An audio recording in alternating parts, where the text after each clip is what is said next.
Hey y'all, welcome to A Minute with Mishy. I very much appreciate you taking the time to be here with me today. I need you to sit back, relax, grab your favorite adult beverage because you're grown and you can do that, and get into this podcast.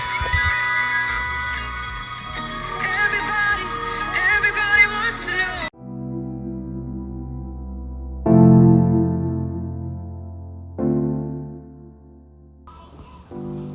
So, you guys, I'm not going to eat anymore when I'm doing my recordings. I'm not. Yeah. I was doing a little bit too much when I was eating and not realizing how much I was smacking inside the microphone, and it's not cute. So I won't be doing that anymore. And I'm probably not going to be using my iPod, well, my imitation ear iPhone earbuds, whatever they call it. I don't even know the hell name, because it was kind of muffling my sound as well. And I'm just gonna use the microphone on my phone. So two things are not gonna be done on this episode, y'all. And I'm sorry. I apologize. I didn't realize it was so bad till I listened back to it, and I'm like, never again. Never again.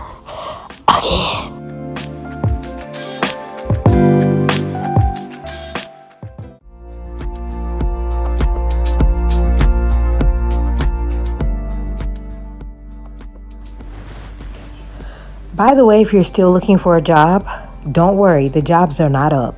You're not the only one that's out of a job. Dr. McIntyre, who was over the jobs division of the United States, was fired recently by Donald Trump because he said she fudged the numbers when she said that jobs were up and had people believing that there were jobs out there that didn't exist.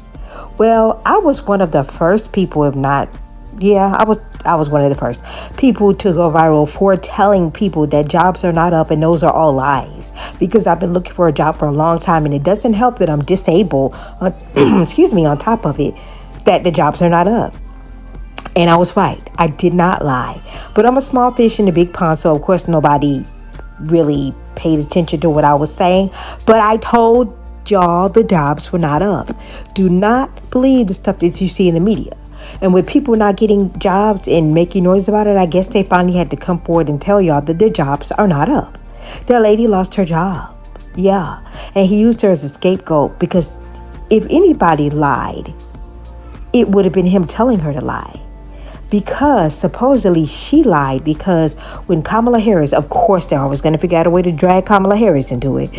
When Kamala Harris was in office, she fudged the numbers for her so she could win the election.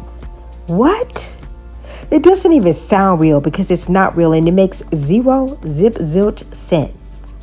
Her lying about the number of jobs that are out there has nothing to do with Kamala Harris, and it wouldn't make her win an election, even though she was still in office at the time. It would make her win the election. However,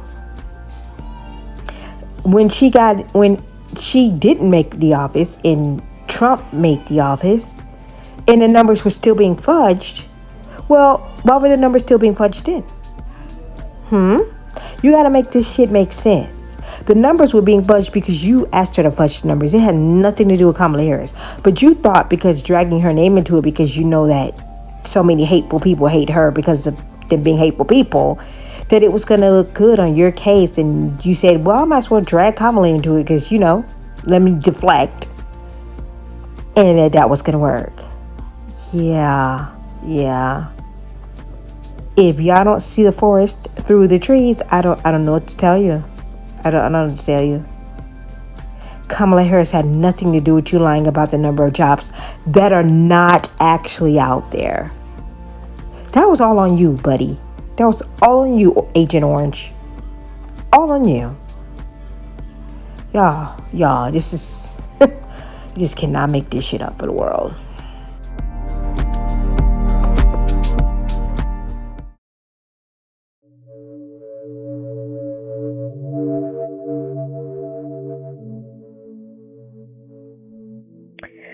One thing about me is I have learned to take hints And when someone is not connected to me or connecting to me, and we're not vibing and we're not on the same page, I learned that that is my cue to exit stage left. I do not have to be beat about the head. It does not have to be drilled into me anymore. It used to be. And I used to do different things to stick around, stay around, to make myself be seen, make my presence felt more. I used to try to do more. But you can't give people more of what they're already not appreciating.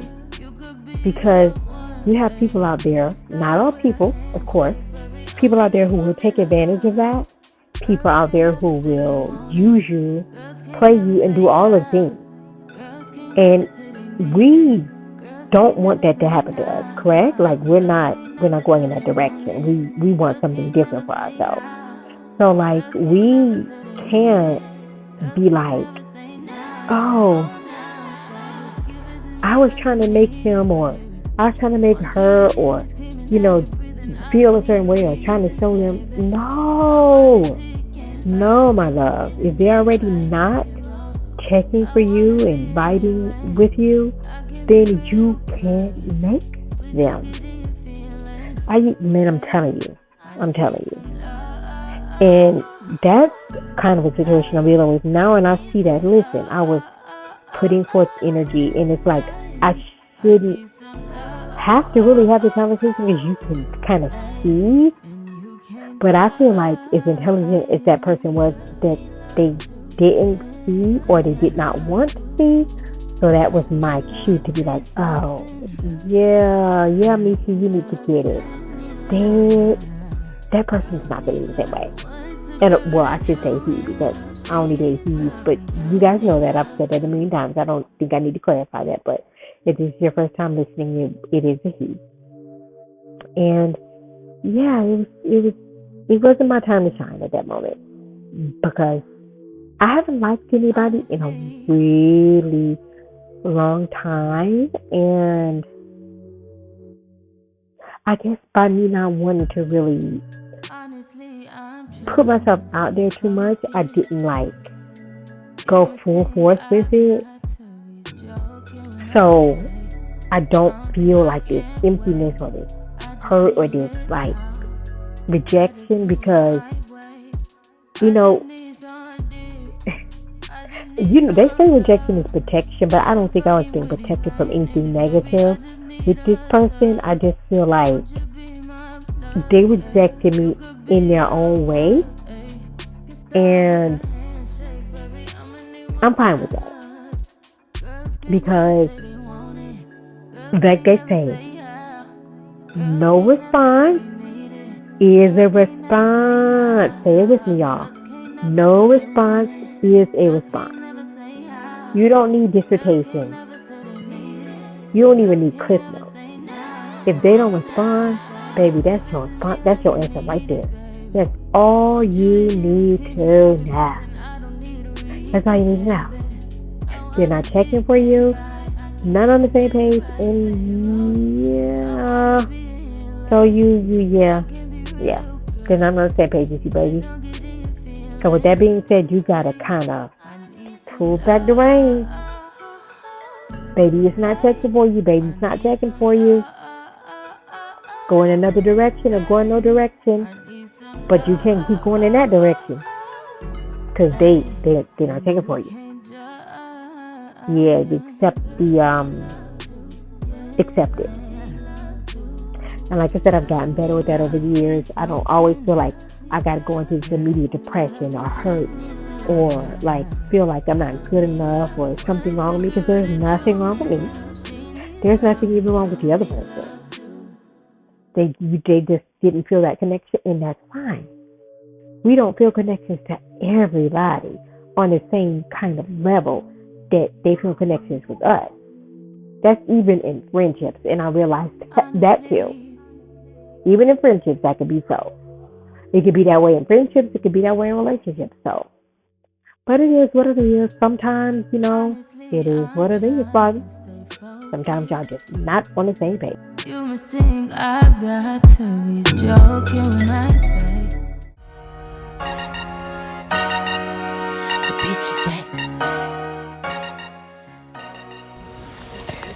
Let me tell you something.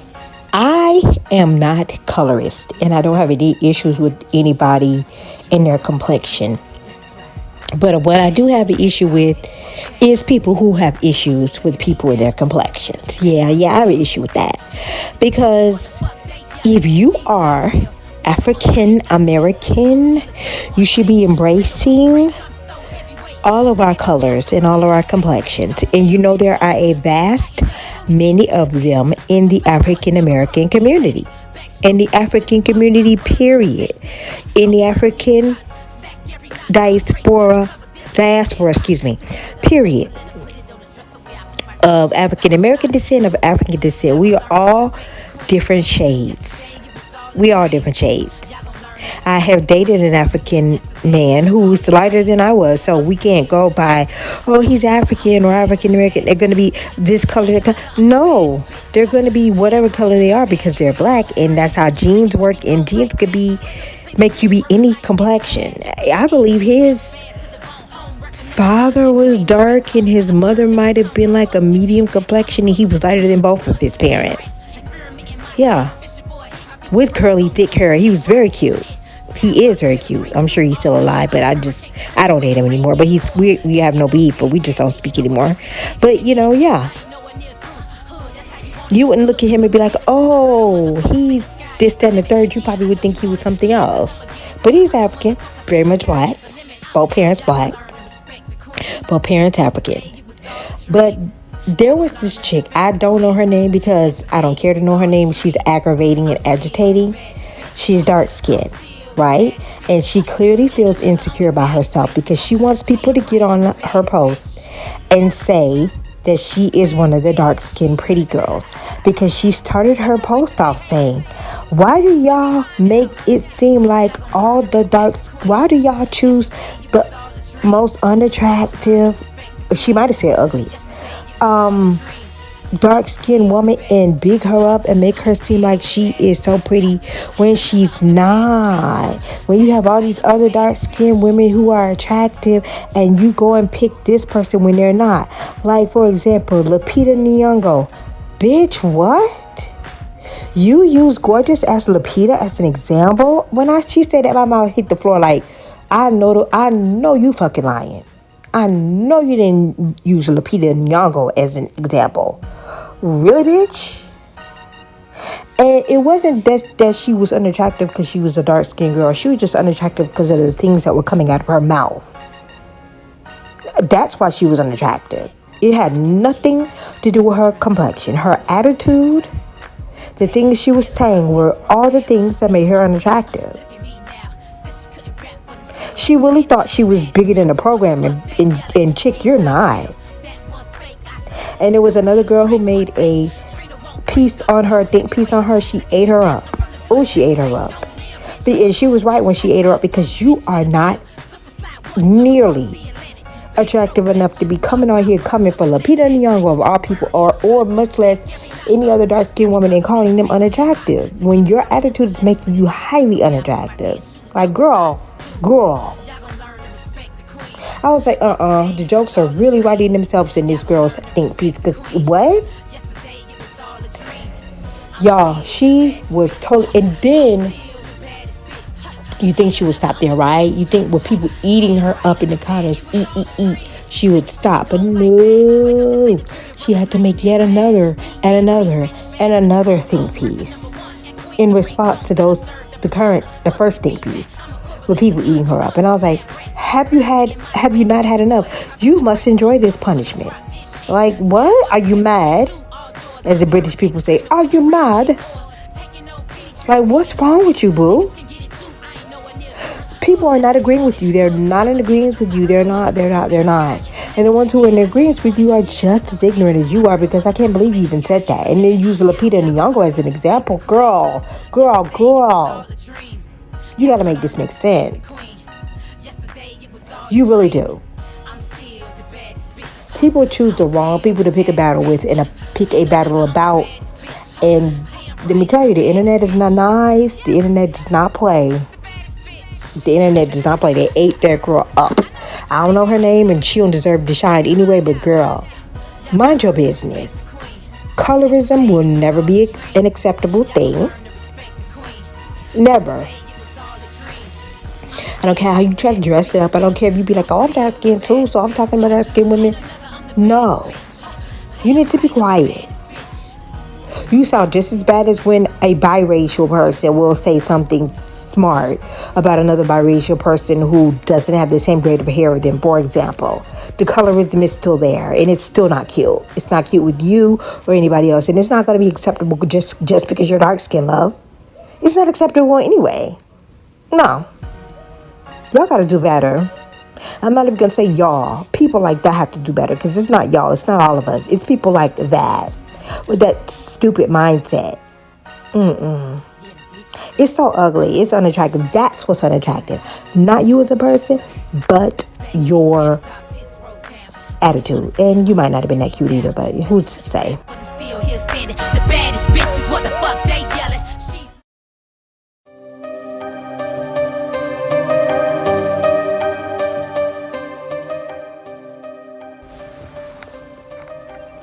So I'm just going to say it.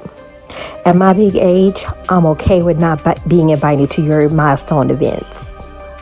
Last week I was talking about being an uninvited guest to your events, but that was just another scenario. I'm talking about your 50th, because I've already had mine. And when I had mine, I invited people who did not come and used really sorry excuses for not coming. And I was done after that. I was like, you're not interested in my milestones and the things that happened in my life. You were already showing your disinterest in my life and what was going on with me as is. And then a milestone came on and you really showed me as if I had done something to you when I hadn't. And that was enough for me. That was enough to show me that there are going to be times when, even if it's a milestone in somebody else's life, they don't feel like you're important enough to be included in that milestone, and you have to be okay with that. You have to be okay with that. You celebrate your milestones the way you celebrate your milestones, and the people that care will be there, and the people that don't won't. That's all it is, and that's exactly what it is, and that's all it is. There's no debate. There's no big topic about that. There's no long drawn out subject about that. That's exactly what it is. I had my 50th, and those who cared and mattered were there. Those who didn't care and didn't matter were not. And I said exactly what I said and nothing else. Especially if you had an invitation and you could make it, it's much different than saying something as far as along the lines of, oh, I haven't spoken and we haven't had a conversation. When we did have a conversation, the conversation wasn't to your liking because I wasn't begging, pleading, and apologizing for something that I hadn't done, and I won't be begging, pleading, and apologizing for something that I had not done. That time for me in life has passed. When I hit that milestone, especially, it was left behind me. I'm not begging, pleading, and bending over backwards for people who have not done that for me in my life, and I realize that too, especially now. No, that's over for me. Right now, I am dealing with a diagnosis of multiple sclerosis. I'm dealing with being displaced and having to stay with family. I am dealing with the loss of a vehicle because said people were not there to help me and would not be there to help me. The same people. And they could have. And it's like I'm dealing with a lot of things that I am getting over and have gotten over and I have placed behind me. So when I am not included in your milestones, I am okay. I'm okay. I'm just going to let you know. I am okay. Because when my milestones came, when my hardest times in life came, people were not there. And they could have been, and they opted. They willfully opted not to be. And I had to be okay with that. So now the same will have to apply to everybody else. They'll have to be okay with me willingly not being there and not caring about being there. It's not going to feel so great when the shoe is on the other foot, but it is what it is. And I'm not doing tit for tat, but I'm going to treat people the same way they treat me. And I've always been that way. And I'm definitely being that way now. Especially with me having already hit my milestone. Yeah, that's what I'm doing. No, we are not. We are not spending the other fraction of our life, other portion of my life doing that. I'm not. I'm free from all that. You're either going to rock with me or you are not, baby. And that's what it is. It's very cut and dry. It's so simple. We complicate these things when we're in there in the younger years in our lives without realizing that we're complicating those things for ourselves. But we got to stop. I tell you, birthdays, milestone birthdays especially, make you realize there are certain things you have to cut out and stop. You are either there for me. You are either team me or you are not. There's no in between for that. And when you show me you're not team me, I'm done. I'm done. I don't care how long I've known you. I do not care about any of that. That matters not to me because it didn't matter to you. And I said what I said. I feel how I feel. When things can be repaired and fixed, they can be repaired and fixed. But I'm not doing it anymore. I'm not the one that's repairing and fixing anything. Especially when I didn't do anything to break it. When I'm not checked on at my lowest, that's a problem for me. And I need to be checked on just like everybody the fuck else. So excuse my language. I deserve that too. So if I miss your milestones, I just missed them. You missed mine.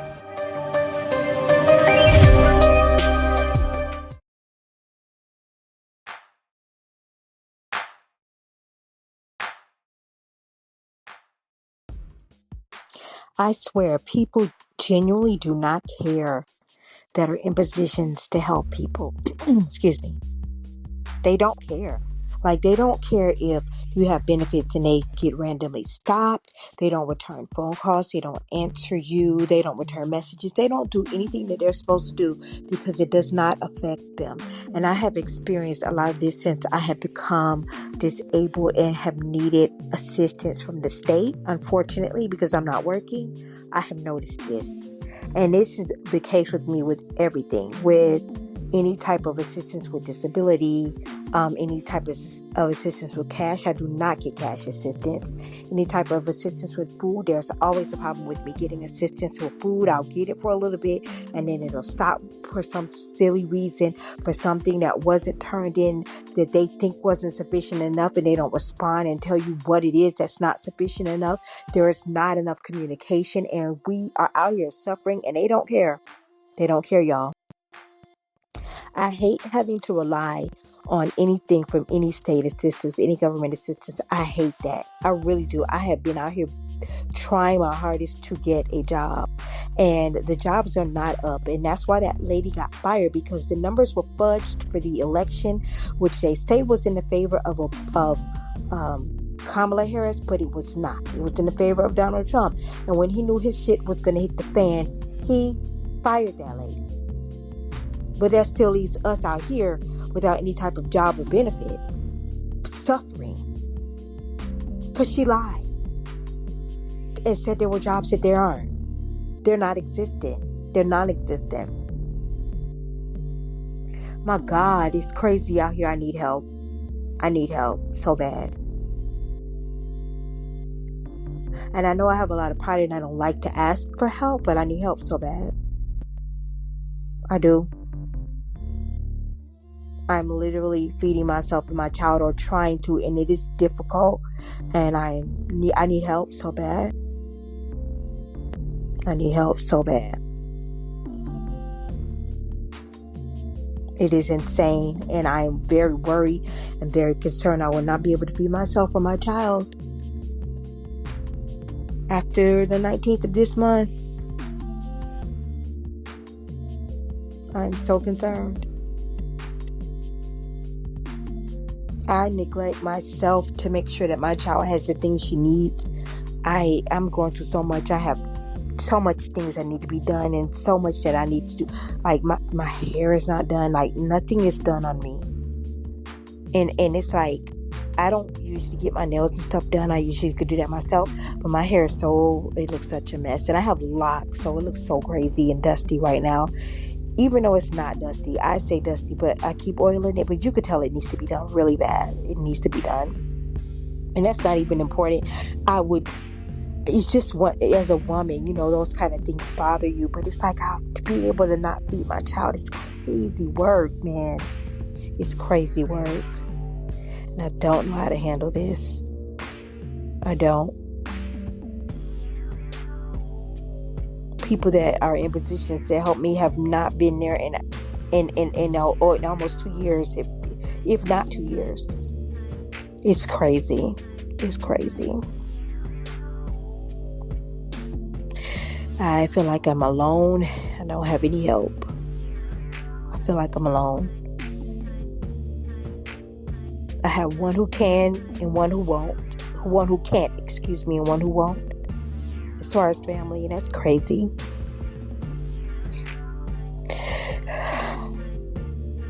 It's crazy, y'all. I'm trying my hardest to keep it together. I'm trying, y'all. I'm trying, but it's so hard.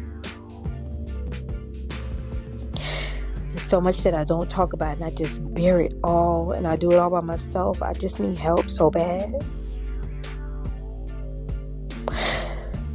I need help. I hate being in this situation, and I hate it for anybody who's in this situation, and I pray for you.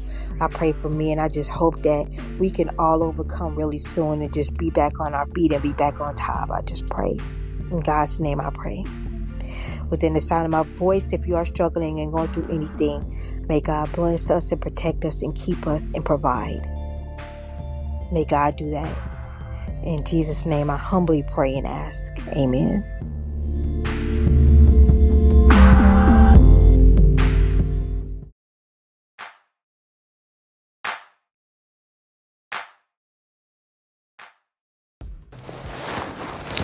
I've noticed an ongoing trend online, and I'm kind of not digging it. Why are these girls making up fake ass debates or beefs online? Like, you're a popular influencer and you're making up things that somebody is supposedly directing towards you, and they're not even directing things towards you. Or making up beefs that somebody had with you, like via text, or making up a fake scenario for clicks and views. Like, what, bitch? Excuse my language. Like, are y'all that desperate? Are y'all okay? Like, why are you creating fake beefs and making up these stories like it's and saying story time, and I promise y'all, every time somebody says story time, I kind of roll my eyes because I'm like, is this going to be a true story? Or is the other person going to get wind that you're telling this fake story and come out with the truth, and then we're going to know that you were lying all along? Is that what's going to happen, love? Is that what's going to happen? Because these stories, I'll be listening to them like, really? Your friend was that egregious? Oh, your friend tried you that much? Wow, you didn't mop the floor with her? Like, ooh, girl, she did all this, that, and third, and your asses be lying. The other person to come out with the story, and then you go radio silence. Then you have nothing else to say. You're too big for the situation. You're too over this. You're too grown for this. You don't want to talk about it anymore because you were lying and you got busted when the person saw that you were lying and told the truth. That's what happened. Like, really, do you have no other thing you can talk about than to create this fake beef and start making up these scenarios with 15, 20 parts to it, and all of those parts are lies or embellishments? Really? Girl, Gen X would never. I'm just going to say that. I'm not saying that Gen Xers don't lie and make up scenarios, because we know they do, because we've seen it. But come on. We are not doing all of that for content. We've been on this earth long enough to have enough content to not have to be doing all that. But it's like, is this a thing? Why is this a thing? Why is this a thing? This should not be a thing. Y'all should not be doing this. Like, it's crazy. It's crazy. Not low-key crazy. It's high-key crazy. Because you are making up and creating scenarios and telling us these stories and these story times and putting all these parts to these things, and none of the shit be true, or half of the shit be true, or not even a half, not even a fourth of the shit be true. You be leaving out parts. You didn't tell that your part in it. You didn't tell all of your part in it. You didn't tell any of your part in it. And you making these other people look like demons because they're not as active on social media as you are, not as, in the forefront as you are, maybe not have as many followers as you are, and lying on folk. I'm telling you, Gen X would have met your ass where you stand, and I stand on that. And listen, we are the pull-up generation. We are the pull-up generation. It wouldn't have been none of that talking and back and forth doing all this story time and that story. What? The only story time would have been you told that lie and then you got your ass whooped. Period. That's all. All these back and forth story times, and then we got to find out from the second person that you lied on them and that all that stuff that you made us sit through and listen to was a lie. Now I feel like fighting you because why did you do that? Why did you do that, love? You went through all of this to make us believe you and all these fake scenarios that you created and made up, and that shit was a lie. That's what these girls are doing now. That's what the girls are doing. That's not cute. That's not cute. And y'all need to stop that. It's enough going on in this world for you to have material to talk about on your story times and your lives. In your 15-part whatever series without you doing all of this. Lying on people. Y'all gonna lie on the wrong person, and you really not going to get no story time in return to boost your presence and to boost your following. You're going to get your tail whooped. That's what's going to happen. You're going to lie on the right person one day, and they're going to put their paws on you. All they're going to be bringing is hands. That's the only story time that's going to be there, is them putting their hands on you, boo. Child, please.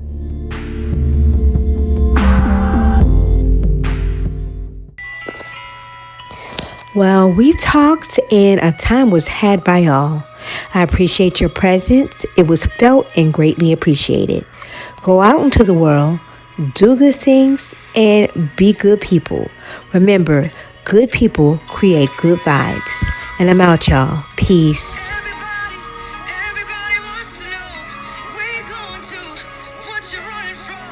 What you going through, where you coming from, what you going through, where you coming